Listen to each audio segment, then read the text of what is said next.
Hello, YouTube. Don't identify with your mental illness. There's a difference between I have and I am. And it's a big difference for your subconscious and then the reinforced messages that go into your autopilot and the way in which you're going to conduct your life. You wouldn't say, I am diabetes. You'd say, I have diabetes.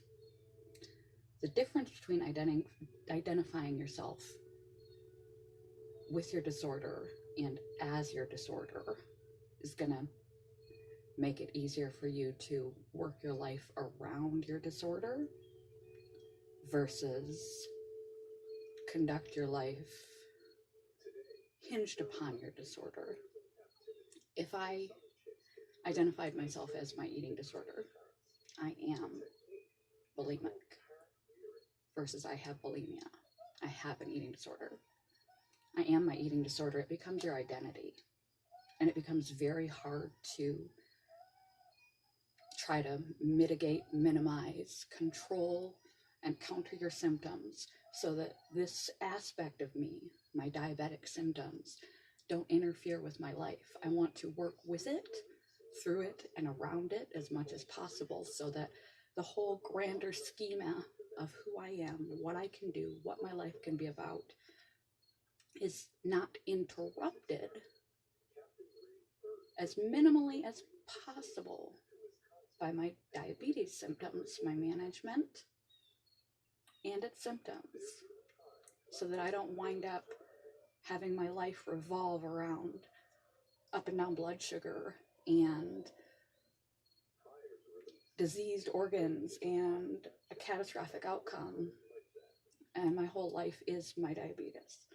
It's something I have to have my mind trained on and be conscious of in how I'm treating myself, that I'm caring for myself 24/7. But you have a grander personality. You have a grander pursuit. You have a grander who you are, what you do, what you're about, a whole life. And you just happen to also have diabetes. If you have an eating disorder, for instance, versus being an eating disorder, you're more able to relinquish that and change, to control, to minimize, to shrink it down, to take care of it so that it interferes the least with your life. If you have a mood disorder, I am bipolar versus I have bipolar, and really feeling that the dissociation, even though it has to do with how you behave, how you act, and feels like it's your personality, it's an illness, it's not you. And it's the same with diabetes, that you don't want to feel I am bipolar.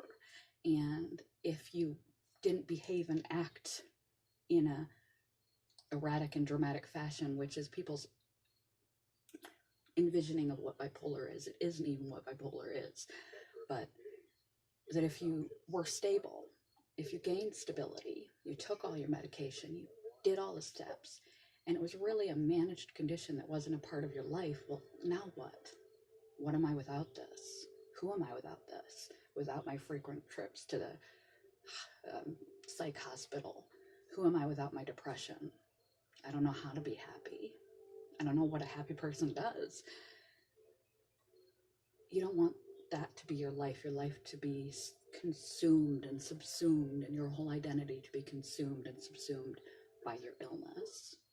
So differentiating yourself and your identity from your illness, that you are a whole person with a whole lot going on, a whole lot of possibilities, and your life is not sickness.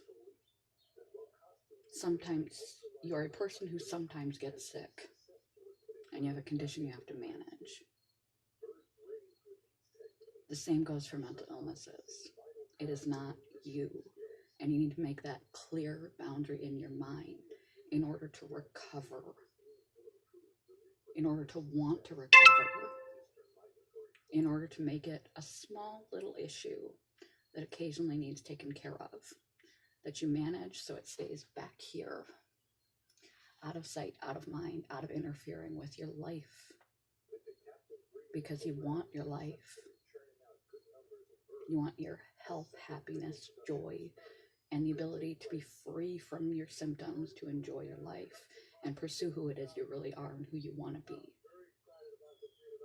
In order to be free and in order to be happy and in order to take the best self-care and the best mental illness care, you need to not see yourself as your sickness. Don't make it part of your identity. You'll have a better road on recovery, a fuller recovery, a longer, sustainable recovery. It's an issue you have to keep in your conscious to manage, like diabetes. You can't neglect it or ignore it completely. You have to be aware of it, but you don't surround your whole life with it because it's not you. Hopefully that helps. You are not your illness. You're you.